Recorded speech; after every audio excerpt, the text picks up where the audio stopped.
Good evening, everyone. I will be doing breakdown of this pound-dollar trade, which I took on Friday the 17th of November during the London close kill zone. The link to the time-lapse video can be found on the top right-hand corner of the display now. Starting from the 4-hour time frame, we can see that significant high of Monday the 6th of November was traded to on Tuesday the 14th of November. Inside the significant high, you can see the highlighted bullish order block. Why is it an order block? First, it is the most significant candle that aggressively engages the buy-side liquidity resting above Friday the 3rd of November high. Secondly, price left FVG after engaging the buy-side liquidity. This subsequently caused a break of structure of the low-marked MSS. The most sensitive areas of the order block are the opening and midpoint 50%. Let's take a step back and look at what happened to the significant high and the order block that was nested in there. Instead of rejecting from that level, price went straight through it during the Tuesday with big bullish candles. We have had red folder CPI news for the dollar on this day. Anyone trying to sell from the order block got liquidated. Therefore, in the event of price coming back down to that level after taking the significant high, the order block will be used as rejection. It becomes a breaker block. Most importantly, price created for our FVG on top of that breaker. Very large FVGs like this one are sensitive in very specific areas. The upper quadrant, shown with the box, the midpoint 50% and the lower quarter situated at the bottom.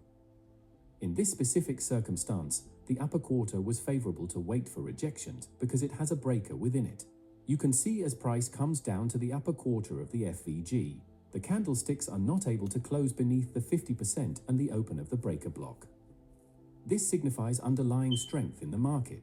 ICT says wicks do the damage, candlestick open and closures tell the story. Looking at the dealing range, the upper quarter of the FVG and the breaker are both located in the discount side. This means that we will be buying at discount relative to the dealing range, which is good. Last but not least, when you have FVG that gets overlapped with another FVG, it is called balanced price range. The algorithm tends to return back to their areas to close them up. It must be used in conjunction with other PD array like order block or breaker block. Now it is time to look at the 15-minute time frame. Shown here is the price actions of Wednesday, Thursday and Friday as the algorithm nudged down to engage the upper quarter of the FVG and the breaker block. Initially, your eyes should gravitate towards the relative equal highs formed during the Wednesday London close highs and Thursday's high. Price will gravitate towards this area, but not before the criteria I outline are met. During the morning of Friday, price created equal lows during Asian. It quickly spiked up but fell short of going above the Asian highs. Then we have had aggressive movement lower, leaving behind a fair value gap. This should ring alarm bells. This is the very same action responsible for creating order block. Therefore, the open of the candle is sensitive along with the 50%. As price dropped, it engaged the sell side liquidity resting below the Thursday lows. Now look at how quick the algorithm reverses after going below the sell side liquidity that rests below the Thursday lows. It did not even react off the order block that was formed during the earlier parts of the London open kill zone.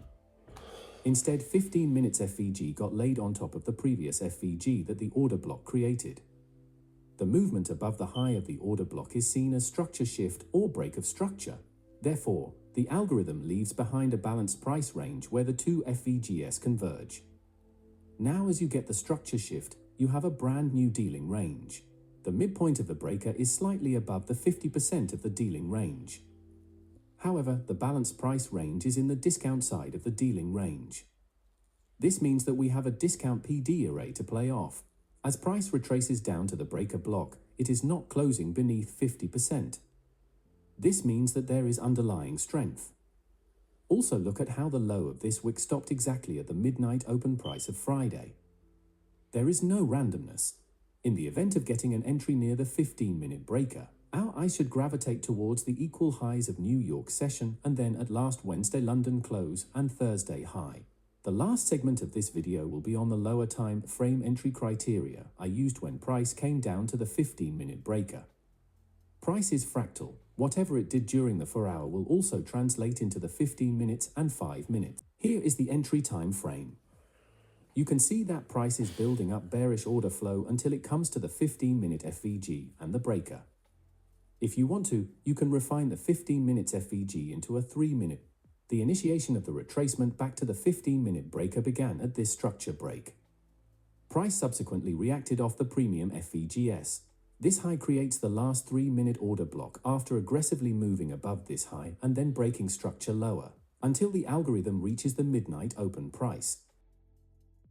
As price approached the 15-minute breaker block and 3 minutes refined FVG, I went down into 1-minute time frame and had my first entry here. The second entry was based off the structure break above this here and price leaving behind this fair value gap.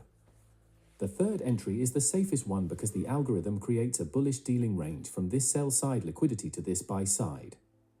I did not enter on this, but I have outlined it on the time-lapse video. You are able to enter off the 3-minute order block in the discount side of the dealing range. Watch how the algorithm respects the 50% of the order block. Once again, wicks do the damage. Candle closures tell the story. The first target of all the trades have to be at the 15-minute Bayside liquidity, the equal highs of New York kill zone. I have recorded predictions of all these retracements down in the time-lapse video. As a bonus, I will include my 1-minute entry. I saw price aggressively move above this FVG as it engaged the 3-minute FVG. Then I anticipated the retracement down into this small down close candle. Price wicked close to 50% of that candle. The entries above are a lot more safer than this one. This discovery captivated me the most. The AMD cycle displays a fractal nature, continuously active across all time frames.